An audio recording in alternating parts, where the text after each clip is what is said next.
Hello friends, नमस्कार and welcome to समाधान।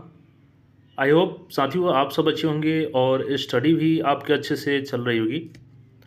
साथियों, बिहार कर्मचारी चयन आयोग बीएसएससी के द्वारा बीएसएससी इंटर लेवल भर्ती के लिए फॉर्म भरवाया गया था आपसे। उसके बाद से काफ़ी समय दिया गया इसको फॉर्म में भरने के लिए आपको, और इसके अलावा आपको एडिट का ऑप्शन भी दिया गया था। हालांकि 2 महीने तक लगातार एडिट का ऑप्शन दिया गया था जिसमें आपको अपना डॉक्यूमेंट्स अपलोड करना था। बावजूद उसके कुछ अभ्यर्थी अपलोड नहीं कर पाए थे, और बाद में देखेंगे तो अपडेट आया बीएसएससी के द्वारा कि जो 27,000 अभ्यर्थी ऐसे हैं जिनका फ़ी तो पेमेंट है बट फाइनल सबमिट नहीं कर पाए हैं फॉर्म को, तो उनके लिए नोटिस जारी किया गया कि सभी अभ्यर्थी 27 मई तक अपना सारा अपडेट कर लेंगे फॉर्म को, वरना उनको मौका नहीं मिलेगा। तो उसके बाद से जो सभी 25 लाख अभ्यर्थी थे वो लगातार परेशान थे कि सर हमारा फॉर्म लॉगिन नहीं हो रहा है और गलती से हमने भी फॉर्म में अपना डॉक्यूमेंट्स को अपलोड नहीं किया है, अब क्या होगा सर, क्या फॉर्म रद्द होगा। तो मैंने आपको बताया था सारा चीज़ अपडेट करके, लेकिन यहाँ पे सभी 25 लाख अभ्यर्थियों के लिए खुशखबरी आ चुकी है। और खुशखबरी ये है कि अब सबका फॉर्म लॉगिन होना शुरू हो चुका है। तो देखिए, यहाँ पे 4 काम करना है सभी 25 लाख अभ्यर्थियों को, चाहे आपका फॉर्म सबमिट हुआ था या नहीं हुआ था, या आप डॉक्यूमेंट्स अपलोड किए हैं नहीं किए हैं, सबको ये काम करना है। अदरवाइज यहाँ पे आपको प्रॉब्लम फेस करना पड़ेगा। सबसे पहले चलते हैं हम लोग ऑफिशियल वेबसाइट पे और वहीं से सारा एक एक करके चीज़ों को देखते हैं। सबसे पहले तो साथियों हम लोग आ जाते हैं यहाँ पे बिहार स्टाफ सिलेक्शन कमीशन का ऑफिशियल वेबसाइट पे। गूगल में सर्च करना है आपको बीएसएससी ऑनलाइन, और जो पहला यहाँ पे लिंक खुलेगा इसको ओपन कर लेना है आपको।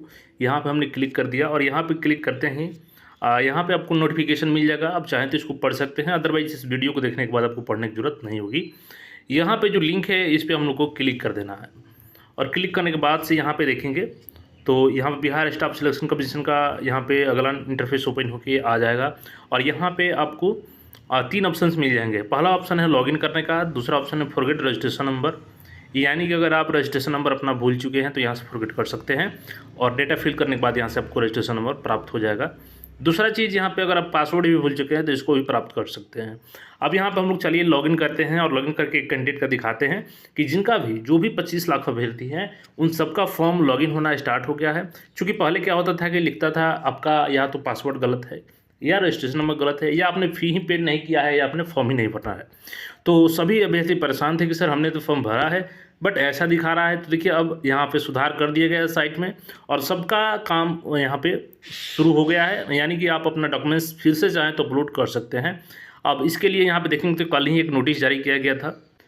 यहाँ पे देखेंगे तो 24 को यहाँ पे जारी किया गया था नोटिस से, और इसमें ये बताया गया था कि जो भी अभ्यर्थी यहाँ पे त्रुटिपूर्ण उनका यहाँ पे आवेदन है, और उसमें सुधार करने के लिए जो 27 तक डेट था उसको बढ़ा करके यहाँ पे 11 जून तक कर दिया गया है। और सभी अपना यहाँ पे त्रुटिपूर्ण डॉक्यूमेंट्स है तो सुधार करके अपलोड कर सकते हैं, यानी ये काम आप 11 जून तक कर सकते हैं। आइए अब कैसे करना है उसको देख लेते हैं। अब चलिए मैं यहाँ से कैंडिडेट का लॉगिन करता हूँ। अगर आपका पासवर्ड फॉरगेट हो चुका है तो यहाँ से कर लीजिएगा। अब चलिए सीधे लॉगिन पेज पर हम लोग क्लिक करते हैं। अब यहाँ से हमारा रजिस्ट्रेशन नंबर और पासवर्ड मांगेगा, तो हम एक अभ्यर्थी का यहाँ पे डालते हैं और आगे की प्रक्रिया आपको दिखाते हैं। अब यहाँ पे देख सकते हैं हमने रजिस्ट्रेशन नंबर और पासवर्ड फीड कर दिया है एक अभ्यर्थी का। यहाँ पे कैप्चा कोड भी डाल दिया है। अब चलिए लॉगिन करते हैं, देन आगे की प्रक्रिया हम लोग दिखाते हैं। अब यहाँ पे जैसे ही हमने लॉगिन किया तो देख सकते हैं यहाँ पे आपका ये रजिस्ट्रेशन नंबर शो कर दिया, और रजिस्ट्रेशन नंबर शो कर दिया, इसको आप लोग नोट डाउन कर लीजिएगा। यहाँ पे अगेन आपका रजिस्ट्रेशन नंबर शो कर दिया है, यहाँ पे आपका फॉर्म आईडी दिया गया है, यहाँ पे पासवर्ड, इसको फ्यूचर के लिए सेव करके रख लीजिएगा। इसका स्क्रीनशॉट हो सके तो रख लीजिए, कहीं लिख के रख लीजिए, बहुत काम की चीज़ है ये, आपको आगे चल के ज़रूरत पड़ेगी इसकी। अब यहाँ पे नीचे थोड़ा सा आइएगा तो देख सकते हैं, नीचे जब आइएगा यहाँ पे तो यहाँ पे आपको मिल जाएगा ऑप्शन। यहाँ पे देख सकते हैं आपको 5 ऑप्शंस मिल जाएंगे। यहाँ पे 5 ऑप्शन में क्या है, पहला है आपका वन टाइम री अपलोड सर्टिफिकेट, इसको हम लोग देखेंगे क्या करना है। Print updated application form, print old application form, print payment slip. सबसे ज़रूरी चीज़ यहाँ पे जो भी अभ्यर्थी है, अगर आपको वन टाइम री अपलोड करना है सर्टिफिकेट, तो हम तो आगे बात करेंगे ही कैसे अपलोड करना है। अगर आपको डॉक्यूमेंट्स अपलोड नहीं भी करना है तो एक काम कर लीजिएगा आप, ये जो दोनों है आपका फॉर्म, एक तो अपडेटेड एप्लीकेशन फॉर्म है और एक ओल्ड है, दोनों को प्रिंट करके इसका प्रिंट आउट जरूर रख लीजिएगा। डॉक्यूमेंट्स वेरिफिकेशन में काफ़ी दिक्कत हो जाती है, उस समय नहीं मिलता है तो। और ये पेमेंट स्लिप, इसको तो भूल करके ही आपको नहीं छोड़ना है, पेमेंट स्लिप को यहाँ पे प्रिंट करके इसका प्रिंट रख लेना है। और यहाँ से आप लॉग आउट कर सकते हैं इजीली। अब चलिए यहाँ पे हम लोग कैसे डॉक्यूमेंट्स फिर से अपलोड करना है, जो भी कुछ गलती कर दी है डॉक्यूमेंट्स अपलोड करने में, तो आइए उसको हम लोग क्लिक करते हैं इस पर और अगला इंटरफेस ओपन होता है, फिर उसको करके दिखाते हैं। अब देख सकते हैं हमने जैसे री अपलोड वन टाइम सर्टिफिकेट किया है तो यहाँ पे ऑप्शन आ गया है डॉक्यूमेंट्स अपलोड करने का। और एक चीज़ ध्यान देंगे, आप अगर उस पर एक बार भी क्लिक कर देते हैं तो अगर आप सोचेंगे क्लिक कर दिया हमने और बैक चले जाते हैं तो फिर तो हमारा डॉक्यूमेंट्स रहेगा। बिल्कुल ऐसा गलती मत कीजिएगा। आपको अगर अपलोड करना है तभी क्लिक करना है, क्योंकि अगर एक बार आप क्लिक कर देते हैं तो वहाँ से सारा डॉक्यूमेंट्स आपका डिलीट हो जाएगा और जब तक आप अपलोड नहीं करेंगे तब तक आपका अपलोड नहीं होगा, ऐसे कैसे आपका फॉर्म रह जाएगा। तो अगर एक बार भी क्लिक कर देते हैं तो री अपलोड जरूर कर लीजिएगा उसको। अब चलिए हम लोग यहाँ पे एक एक डॉक्यूमेंट्स अपलोड करते हैं, देन आगे की स्टेप्स को दिखाते हैं।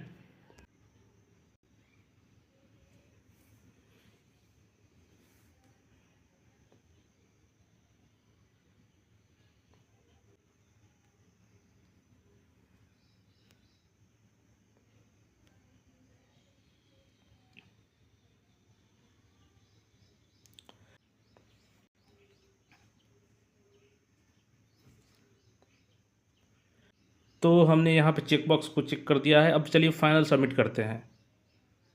अब जैसे ही फाइनल सबमिट पर क्लिक करेंगे तो एक बार फिर से पूछेगा are you sure as edit change in application will not be allowed after submission, यानी कि ये सबमिशन कर देते हैं तो कोई इसमें सुधार नहीं कर सकते हैं। तो एक बार आश्वस्त हो लें, अगर सब चीज़ सही है तो ओके पे क्लिक कर देंगे। आइए हम ओके पे क्लिक करते हैं। अब जैसे हमने किया ओके पे क्लिक तो यहाँ पे सारा चीज़ अपडेट हो गया हमारा। और यहाँ पे एप्लीकेशन को प्रिंट करके आप रख सकते हैं, ओल्ड वाला यहाँ पे प्रिंट कर लीजिएगा। पेमेंट स्लिप है यहाँ पे आप डाउनलोड कर लीजिए। यहाँ से ऊपर आपका पासवर्ड दिख जाएगा, उसको सेव करके रख सकते हैं, क्योंकि फ्यूचर में आपको ज़रूरत पड़ेगी उस पासवर्ड की। और यहाँ से लॉग आउट कर लीजिएगा सक्सेसफुल। तो जो भी अभ्यर्थी 25 लाख अभ्यर्थी लगातार परेशान थे और मैसेज कर रहे थे कि सर हमारा फॉर्म गलत हो चुका है, या बहुत सारे अभ्यर्थी डॉक्यूमेंट्स अपलोड नहीं कर पाए थे, या कुछ किए भी थे तो गलत डॉक्यूमेंट्स अपलोड किए थे, तो भाई जाओ आप, और आपको ये अंतिम मौका मिला है। क्योंकि आप कितना भी तैयारी कर लो, अगर फॉर्म में त्रुटि कर देते हो तो फिर आगे जाके आपको दिक्कत होगा ही होगा। तो इसलिए ये अंतिम मौका है, अच्छे से फॉर्म को चेक करें और चेक करने के बाद ही सारा चीज़ यहाँ पे कर लें, क्योंकि 11 जून तक जो लास्ट डेट रखा गया है उसके बाद आपको कोई मौका नहीं मिलेगा। रही बात एग्ज़ाम की, इस पर क्या इफेक्ट पड़ेगा, तो देखिए 10 दिन डेट बढ़ने से कोई इफेक्ट नहीं पड़ने वाला है। आप अच्छे से तैयारी करें, आपको ज़्यादा से ज़्यादा 2 से ढाई महीने समय मिल सकता है अगर एग्ज़ाम में डिले हुआ तो, और उससे ज़्यादा समय नहीं मिलेगा आपको। और आपको भी पता है कि बिहार में बीएसएससी का जो वैकेंसी का शेड्यूल है वो अगला भर्ती कब होता है ये खुद आयोग नहीं तय कर पाती है।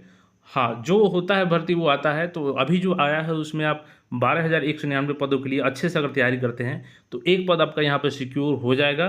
और आगे अपना एक ऐसा जॉब है कि इसमें पढ़ाई कर भी सकते हैं आगे के लिए, अगर आपका बीपीएससी का लक्ष्य है और आप इस फॉर्म को भरे हैं तो बहुत अच्छे से तैयारी कीजिए इसको, ताकि वहाँ से आपका अच्छे से तैयारी हो सके। और ईश्वर से प्रार्थना है कि आप सबकी सफल हो मेहनत। बाकी यहाँ पे कोई भी अपडेट चाहिए तो कमेंट करके पूछ सकते हैं। और चैनल पर नए हैं तो चैनल को सब्सक्राइब कर लीजिए, अपने साथियों में शेयर कीजिए, ताकि उनका भी यहाँ पे फॉर्म में अगर कोई गलती है तो वो अपना सुधार कर सकते हैं। और प्यारा सा कोई कमेंट हो आपका तो ज़रूर लिख सकते हैं। फिर मिलेंगे नए अपडेट में। धन्यवाद।